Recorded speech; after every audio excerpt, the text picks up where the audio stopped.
Thanks, Julie, for your time. I really appreciate that. It's really, really cool having you here. And I'm happy that you agreed as I asked you if you would be willing to invest your time, to dedicate your time for us and sharing your personal story as well.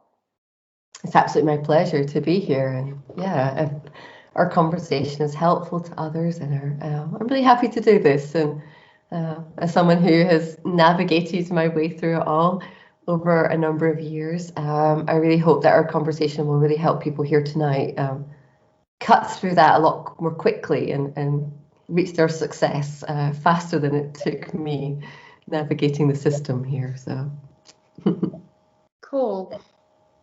Yeah, first of all, would you like to tell us a bit about yourself, about your person, your professional background, so we get an idea who you are?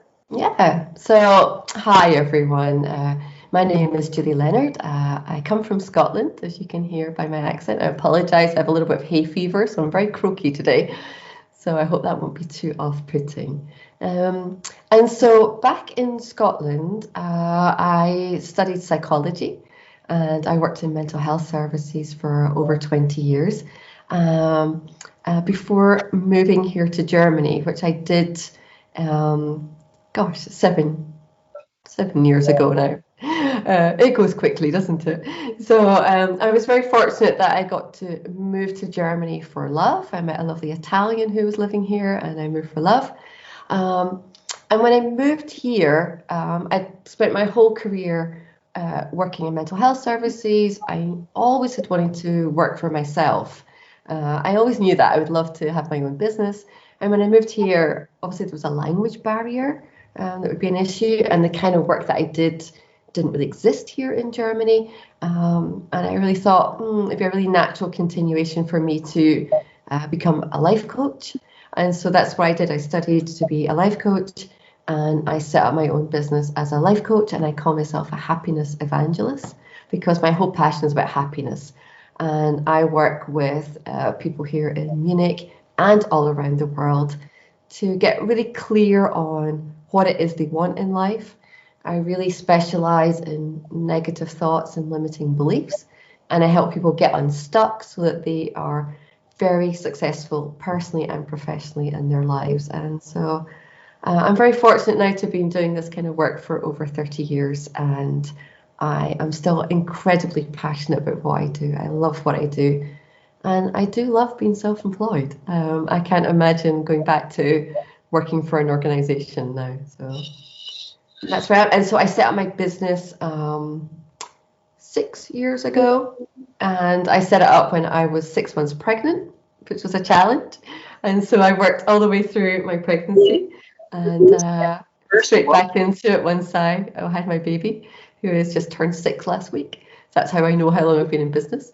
And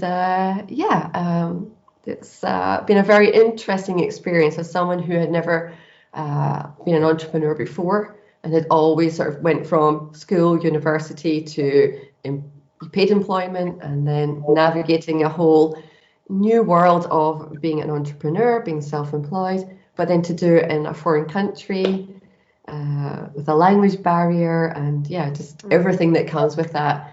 Certainly gave myself a few more extra challenges along the way. So that's where I'm at now. Yeah, but as you said, you can't think about being employed again, and it's the same to me. So I think in general, when you start your own business and when you have a passion and you found your niche and you found something that fulfills you completely, because this is exactly what you were dreaming of, and the clients are what you ever the best clients you could have, because you have like a connection to them. You can't go back. It's like, even if sometimes it's challenging, and okay, I'm German and I live in Germany, so I'm not in the same shoes than you, but even so, being an entrepreneur is not always just fun, and it's not always just as easy as it looks, and it's not you can take the decision when you want to work. Yeah, nice. That's the theory, but the reality is maybe different. So in general, you can decide, but if you don't work, there is no income, and so. But even so, I couldn't go back either. It's not possible for me. I got many times really good job opportunities, job offers, and I always said, no, I'm sorry, it's my baby, and I can't leave it. I can't just quit and say, okay, all the time and all my passion I invested in is gone now, and I go for something, work for someone else, doing things others need or others tell me, and I have to do it, even if I know maybe it's not the best idea or I had another idea. So I totally understand that you couldn't go back. It's the same to me. Yeah, and it's not to say that there's not many days that I want to throw in the towel and give up, because I think that's very a natural part of an entrepreneurial journey, is that you can really kind of roller coaster within a day. When you're, I think, when you're self-employed, most of what you do, like I'm service-based, so everything I do is almost a very vulnerable position to be in, where you're putting yourself out there and you're being judged by people. So, when things are going well and you're getting all the clients and you're very busy, it feels great. But, you also have to deal with the rejection and the failures and things that go wrong and making mistakes and, all these things. So, but that's just part of life, and it's part of work. And it's important to keep going and to find the ways to support yourself so that you can keep going. But it's definitely, success is like this. So, Absolutely. but also for me, I think one of the reasons that I wanted to be self-employed and being here as being an expat is also a very important factor.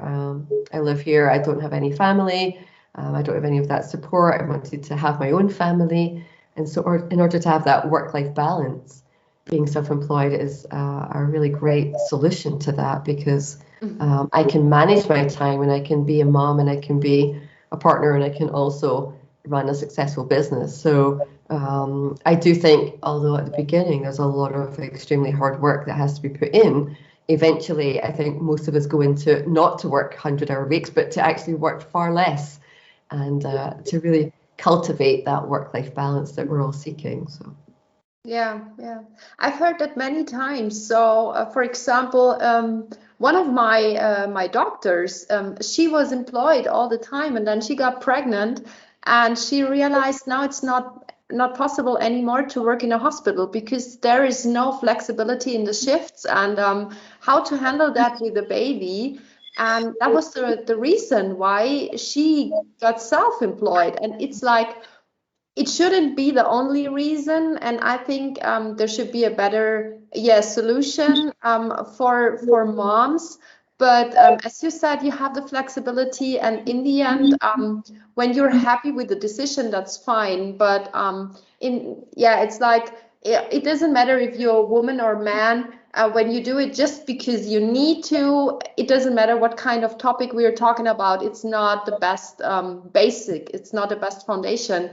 So you should take the decision actively. You really should think about it, and it should be something, real. Yeah, your dream. You got something reality in what you always were dreaming of. Way better than you have to do it because there's no other solution.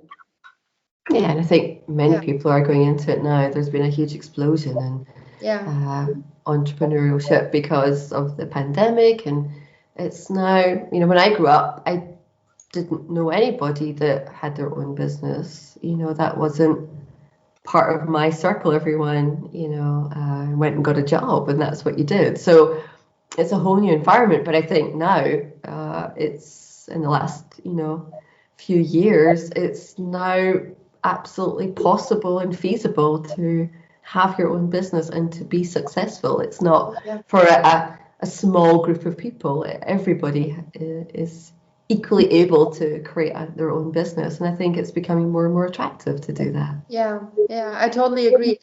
As I started 10 years, no, nearly 11 years before, it was not common being a founder of a startup or being a freelancer. It was like more than, oh, poor guy or girl, so you couldn't catch a job, so that's the reason why you need to do that.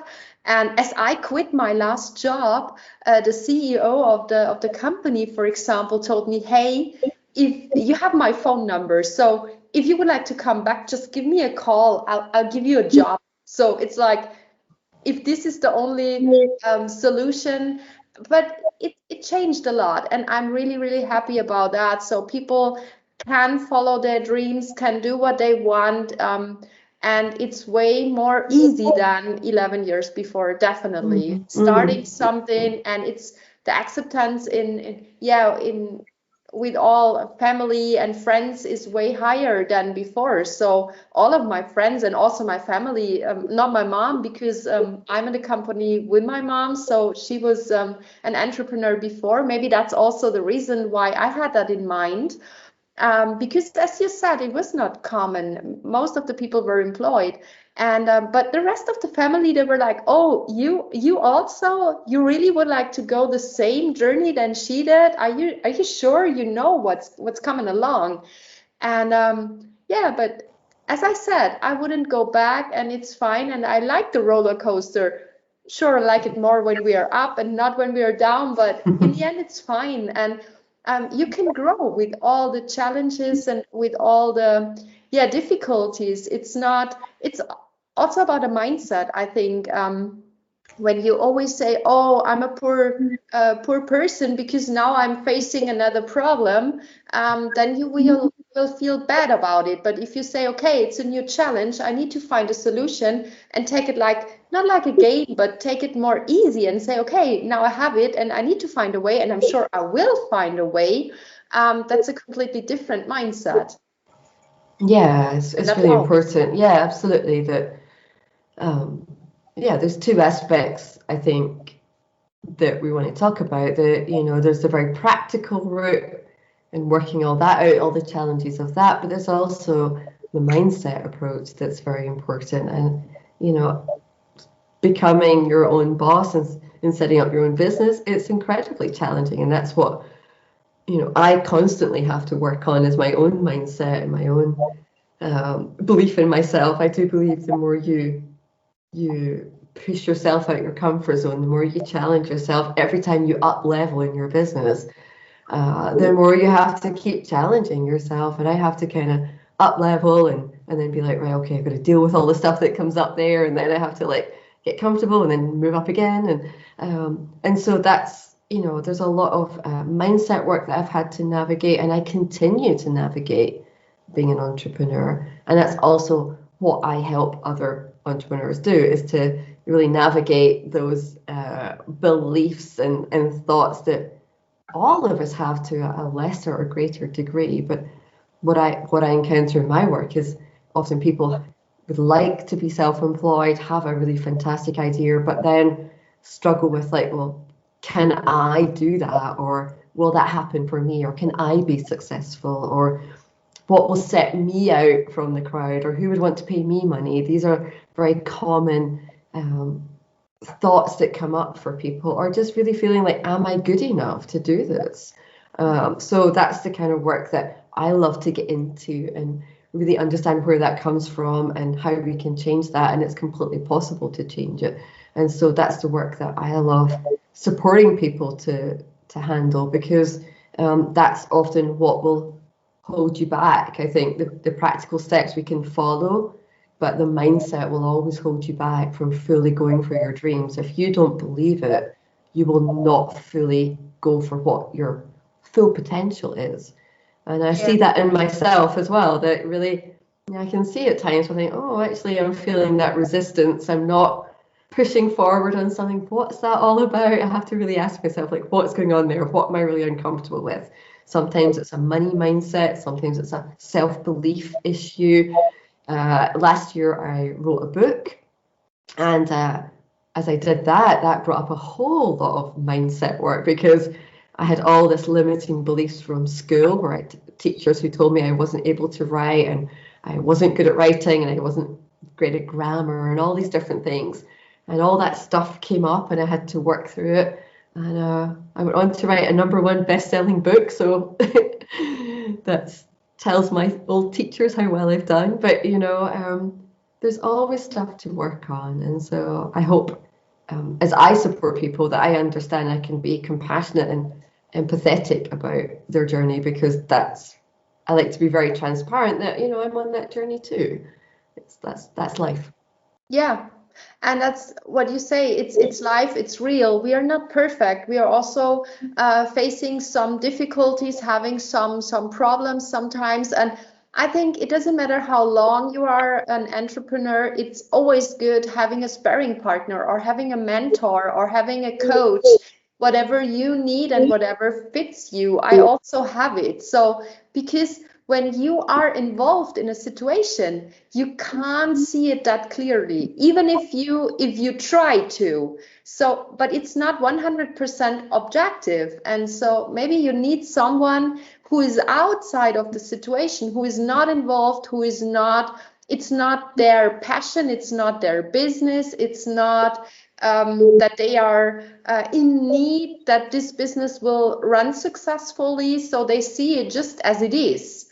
And maybe they also don't know stories from the past. So this is also something, always, you have always the past in your mind. You can't delete the information. So this comes up as well. And maybe you would like to take a decision based on that, but it's not always good. Sometimes you learn from wrong decisions, right? In that case, it makes sense to have a look in the past, but sometimes also this could hold you back from going the next step, and brings fear. That's also something I'm doing, and it's sometimes I'm the mentor, and sometimes I get someone who is telling me what they think they would do, or what they have as an advice for me for that special situation. And I think that's very important. So I'm really, really happy that I'm having these kind of people, that I'm having a network I can ask for. And it's not telling them I'm not tough enough, or I'm not intelligent enough. It's just more than saying I am tough enough to know that I need advice now. I think that's way more intelligent than thinking you can do that all by your own, because this in general, as an entrepreneur, you can't be successful if you try to be a one-man, one-woman show. That's nothing that will work. No one will recommend you. No one will push you. No one will forward you to others. So I think it's very important having a stable network of different people, and it's not the expectation taking advantage from them. It's more having a network. You're not alone, and you can help them, and something will come back. So I think that's very important to realize that starting networking with others should be the intention. How can I help this kind of person? What can I do for them? Do I know someone who could be helpful for this person? Or do I have an advice, because we're facing the same problems, or something like that. So, and that was always very helpful for me. Yeah, I would really echo that. I think you made some really important points there that, I mean, as a coach, I do believe that asking for help is a sign of strength and not weakness. Yeah. And from my own personal perspective, as a life coach, that's my area of expertise. And, I'm very lucky that I have so much experience there. So, like, I'm really good at being a coach, but I have absolutely no marketing skills, and my tech skills, as I demonstrated already at the beginning of this, are very limited. And there's just so many areas that I don't have the knowledge in, and actually I don't want to know about, really, to be honest. And there's a lot, and I think at the beginning we try and do everything, but as you grow and you up level and you expand and become more and more successful, it's not actually physically possible to do it all by yourself. Yeah. And it will slow you down dramatically. And that's something that I wish I'd known earlier, that that to have a team around me. So yes, I am the face of Julie Leonard Coaching, and like when you come and work with me one-on-one or in my group work, it's me. But I have a team. I have a team of people that do things with me. I have a whole team of people that help me to market, to do my social media, to do my tax, to do all different aspects of my business. Because one, there's a lot of stuff that I don't need to do, and two, there's a lot that actually I don't particularly want to learn. It doesn't interest me. I love what I do, and I just want to be free to do that work, and there's plenty of that. So I think that's something I wish I'd realized was much more possible and actually essential earlier on in my business. I think I would have got further on more quickly if I'd known that. And so I really, you always recommend, like, sourcing out where you can to get as much help and get as much expert help that can do things much more quickly for you, and usually much better as well. And I think it's really important to find your tribe here. As an entrepreneur, it can be a very lonely existence as well. Many of us are behind computers, even more so in the last year. And so it can be very lonely when you start up. It's very important to be around other people who will get you, because you'll be surrounded by people. Some people will totally believe in you, and the other people will be doubtful or think they're helping you, or even be actually critical of you. Not everyone gets that mindset. Not everyone gets the idea or the belief that you can be a very successful entrepreneur. So it's so important to be around a group of entrepreneurs that when you talk about something, or you share an idea, or you discuss something, you get a lot of nods and a lot of support, and how can I help you, and what can we do to support you?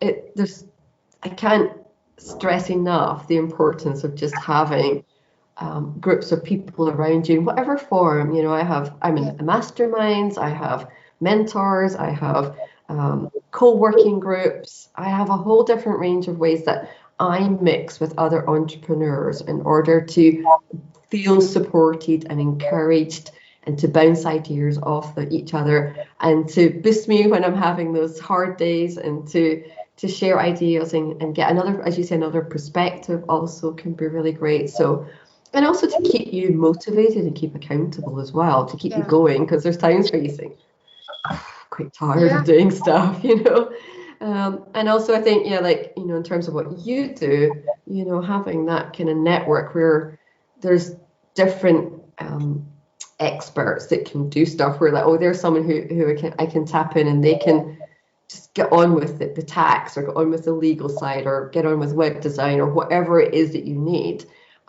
is so valuable, because for many of us, we don't know everything that it takes to run a business. Yeah.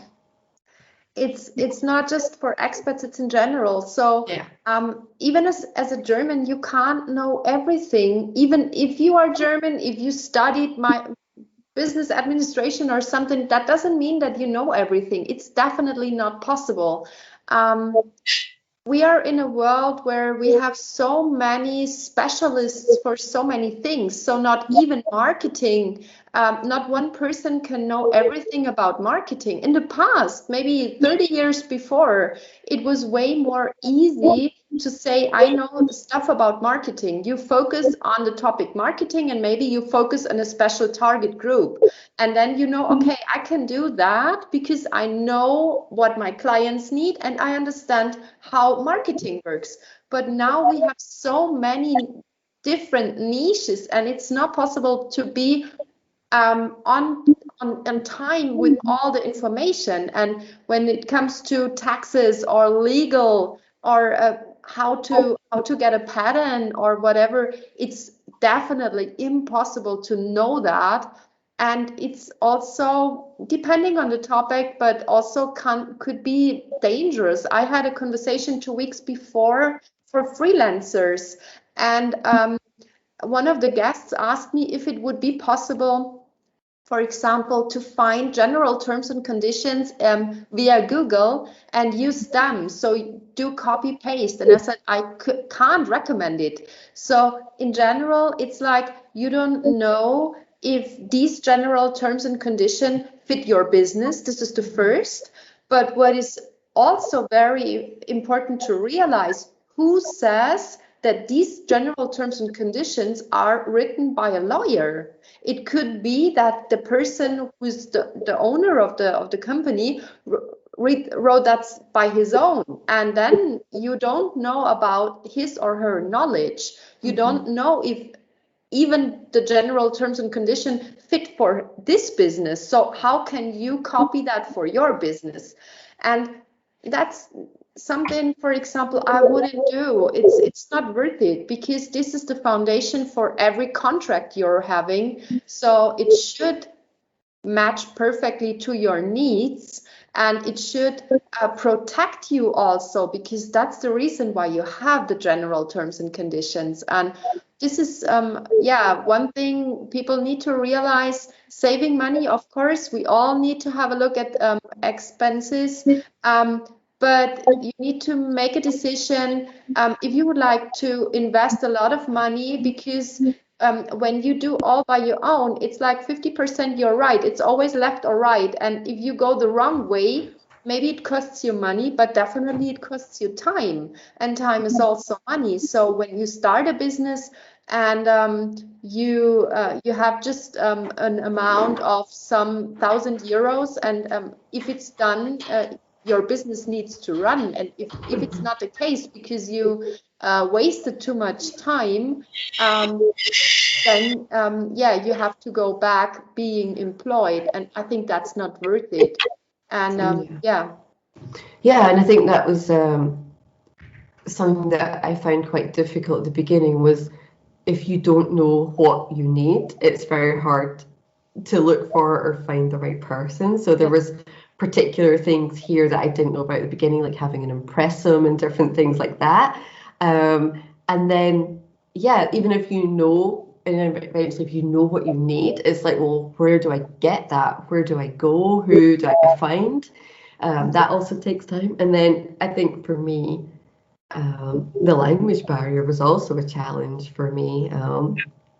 As much as I was coming here and learning German straight away, we didn't cover business German, in A2. So, very quickly it was difficult, although people are fantastic here and speak amazing English. There's nothing better than meeting people that are speaking English and can help me, know what I need and give me all the right information so that I feel like I'm doing everything right, because it always feels like, gosh, I'm really worried that I'm going to miss something or get something wrong. And of course, that is part of the learning process, but it's great to know that there's places like here where I can go and to the best of my knowledge, everything that I need is in place and it's done properly. Because there's so many things. I don't think I found it particularly difficult to set up a business here in Germany, but it's just all the different steps and all the things that you need to do and all the people you need to connect with and all the information you need. That just took me longer as I tried to find those people and find what I needed and navigate the language and stuff like that. That's what made it more challenging. And so, you weren't there when I set it up, or I didn't know you existed then when I set mine up. And so, a one-stop shop would have been really helpful then to kind of have a checklist of what I needed. I had to, rely on people that had already done it, or just lots of different ways that it came up. And there was things like, oh, I don't have that, I should have that. And also just keeping up to date, because things change. Like, I don't know what was that 3 years ago or something when GDPR came in, and, that just shook everything up and we had to redo so many different things. And so, it's always keeping on top of what's happening. But those were the challenges for me, knowing what you needed in a particular country, finding the people that could help me, and then navigating with the language. I totally understand. So if you have a checklist and there are 10 things on it, you can work on it. But what if it's not 10? Maybe it's 15, but you don't know the rest of the 5. So if you don't know it, you can't work on it. And that's very complicated, and also might be tricky and dangerous. It always depends what comes along. So maybe you need to pay a fine for it. Maybe you will get issues with your visa, or yeah, it's just losing time and money. That's the minimum what could happen. But that's the problem. Yeah. Mm-hmm. Yeah, So yeah. yeah. Yeah, so I really, yeah, I do recommend being in groups and getting that support, having a mentor, having a coach for the practical side. And then, Yeah. yeah, being really aware of getting that support for the mindset that comes up all the time and challenges you, Yeah. Do you have a concrete, something you would like to share with us? What was completely wrong, what you made completely wrong, but also something what was really, really cool, something really great? Hmm. Um, I'm trying to think if there was anything that I did completely wrong. I mean, lots of things, obviously. It's a business. I think that's really important that, what I say to my clients is they often worry about making mistakes or this fear of failure. And I always say, well, every entrepreneur book that you've read, it's not, I had a great idea, I made millions, the end. That's not a book that we read. It's everybody that we follow and admire, they've had ups and downs and lost everything and reinvested and changed direction and pivoted completely. So, I mean, there's lots of things that I got wrong. I did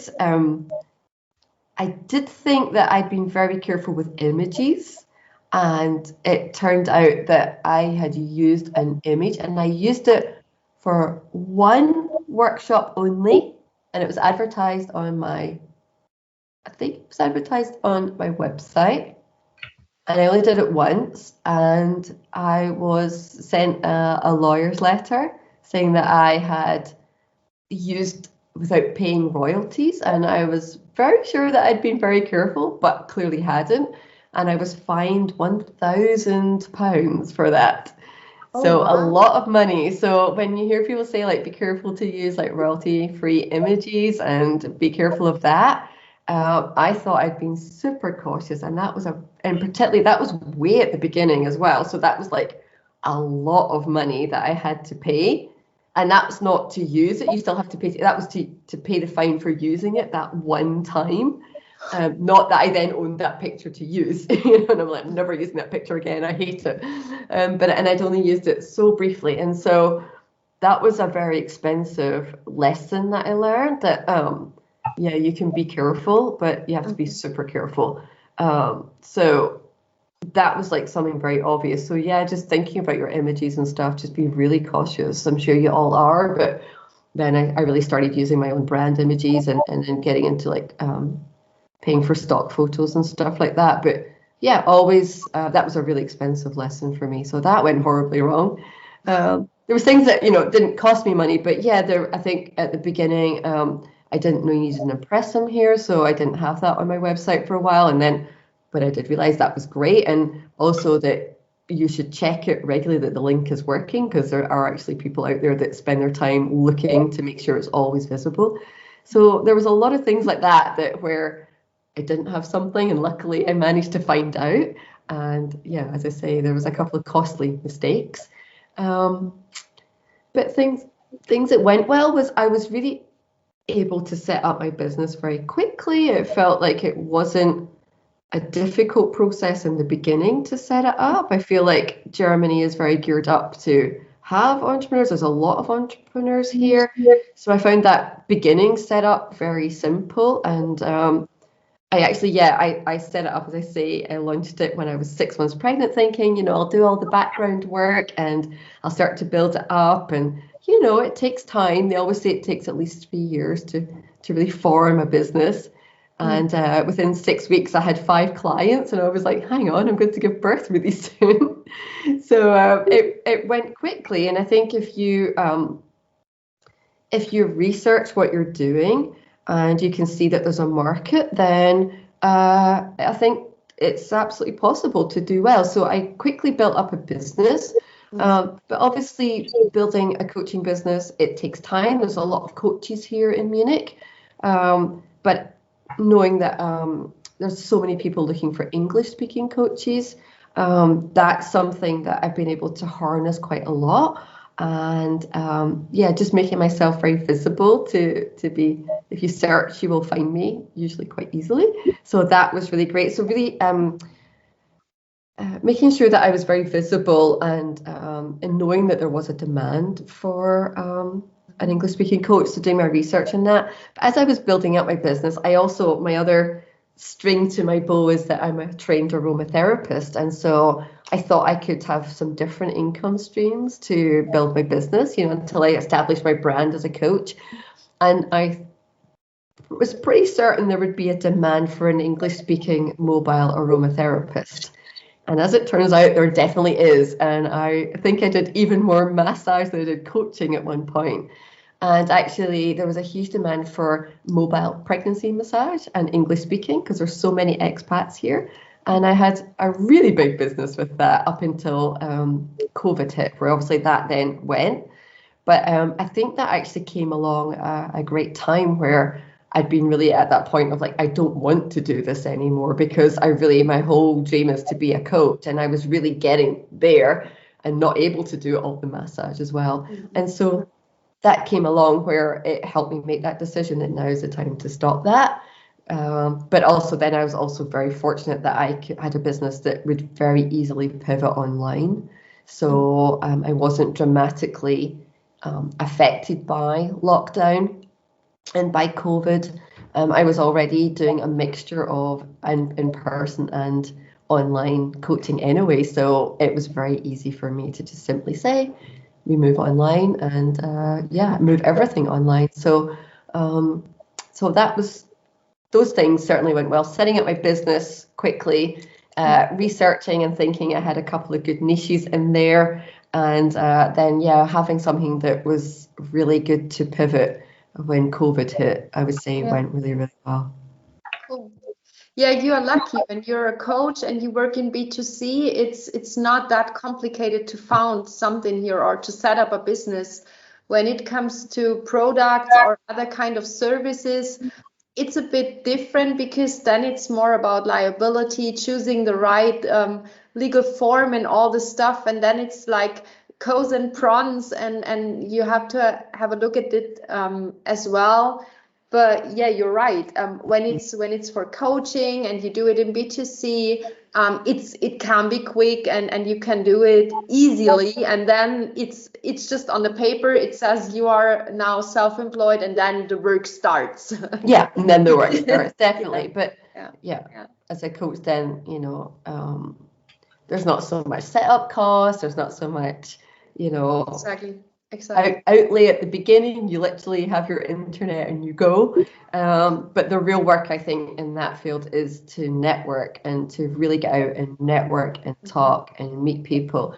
And that was a huge challenge. Moving country was, I've always been great at talking, as you can tell, and I love meeting people. You wouldn't believe I used to be really, really shy and introverted. Here I am now. And but I was very good at networking. I did a lot of that in my previous work. And so if I set up my business there in Scotland, I think I would have had so many contacts. I would have already had a network. And I came here and no one knew I existed. No one knew who I was. No one knew I was here. You can make a lovely website and put it out there, but no one will look for you if they don't know you're there. So that was a huge part, was to get out and to network and to meet people and to really become visible and to be seen here. And I'm very proud of what I've done here in Munich, where, I have a few times been approached in a bar or in the U-Bahn where someone said, "Are you Julie Leonard?" And I'm like, yeah, like, "Oh, I know you from Facebook." And I'm like, wow, okay, that's a bit of a celebrity there, thanks very much. Or it sounds a bit strange, but people knowing who I am. And so I really managed to create a great network here, because the expat community is huge, but it's also small in the sense that everyone is connected. As soon as you start connecting on Facebook, you see we've all got 27 mutual friends and stuff. We're all connected. It's a small world. So I could really develop a very good local business. And then I wanted to take it more international, and that's where I'm at now, is going much wider afield. But that's the real work, is particularly if you're in a service, is that becoming visible where no one has ever heard of you and no one knows you and you've got no connections at all. I only knew my partner when I moved here. I didn't know anybody else. So that's a hard place to start from. It's a low baseline. So yeah, really proud of the work I've done to network. Yeah, yeah. Yeah, and I think even if you already would have lived here before, it's a bit different because when you are employed, you have another kind of network. These are colleagues or friends, and they're all employed. And if it's not just by surprise that your service fits exactly to these kind of people, it's also beginning from the scratch. So it's that's what I said. You need to have a stable network, and it's not just selling them something. It's just getting feedback, getting input. They know another maybe 200 people, and this is how it works. And being in the right network, I would say, Yeah, because not yeah, every network is positive and supportive. It's finding that network where everyone's there to support each other. Like there's exactly. plenty of people, there's plenty of clients, there's plenty of businesses, there's plenty of work for everybody. And so really, we should be there to support each other, to encourage, to build each other up and to help each other. And Yeah, so really do your homework and really test out different places so that you can really see that this is an environment where it's about how can we help each other, not yeah, how can we be competitive or keep things, because there is a lot of competition. There's a lot of people that will be very competitive and very jealous. But there's a absolutely. lot of great networks where it's all about, wanting to be successful and helping each other, because when you do, it's always mutually beneficial. Yeah, absolutely. Absolutely. That was one of the learnings as I started, that it's not important having thousands of people, just having the right ones. And if you don't feel comfortable with the person, it doesn't make sense to stay in contact just because this person could match. Because if you don't feel good with the connection, there is a reason for it. And maybe it's better to quit and to find someone who fits better your values and your believings. And I think Yeah. that's important. And as you said, there are enough clients for all of us. And I had last week a really, really cool conversation with a woman. She's doing a very, very similar service than I do. So she's doing it exclusive for women, and she says it's intercultural, starting a business for intercultural women. And she's doing it in German because she says not every expat is automatically able to speak English. That's right. But Mm-hmm. as I don't speak, for example, Arabic or Hebrew or something, I can't do it. So, and we were talking about that, and we are doing what I said, exactly the same or nearly the same, but we didn't feel like that we are in a congruence or something like that. It was like she's having her niche, and I also think that it's also about the how to say that it's the character or the person as itself, because Yeah. as a coach, it's a personal thing. If I feel comfortable with you, I can take your advice, but the same is on my side. It's more than just saying, hey, help me to set up my business, or help me to create a business model, or help me to write a business plan. You need to hi you need to feel comfortable with the person. You need to say that you can take the advice, that you believe in what this person advised you. Yeah, absolutely. Yeah. Sorry, interrupted by the little one. I need to go down. Thank you. Yeah, absolutely. Like as a coach, I can only speak to that, but there's, so many different personalities and so many Yeah. people in the world that, I will not click with everybody. My personality doesn't Yeah. resonate with No, everyone. that's true. And Yeah. also my area of expertise. I have very specific areas of If you expertise want and to knowledge. find gold, you need to go in the forest. Okay, thanks. Sorry about that. The joys of working in a pandemic in your lockdown. But yeah, you will not click with everyone. You will not be the ideal person for everybody, and that's just how it is. That we all have different areas of expertise. Like, as I say, like my background's in psychology and mental health. I'm really about mindset work and about limiting beliefs and getting clarity and setting goals. And I do a lot of past work as well as future work, which is more unusual for a coach. But yeah, so I attract a certain kind of person that comes to me. And that's great. I'm not precious about that. I don't try and keep everybody. I'm like, I know my area of expertise, and that's great. Yeah, absolutely. My last question would be, do you have a special advice for our for all the people that are listening to us now? So when they would like to start a business in Germany, what would you recommend them? I would say first and foremost, absolutely go for it. If that's your dream, if that's your goal, go for it. Believe that you can do it. I think it's entirely possible for you to do it and to be successful at it. So absolutely go for it. I would say get as much support around you as possible. Get a coach, get a mentor.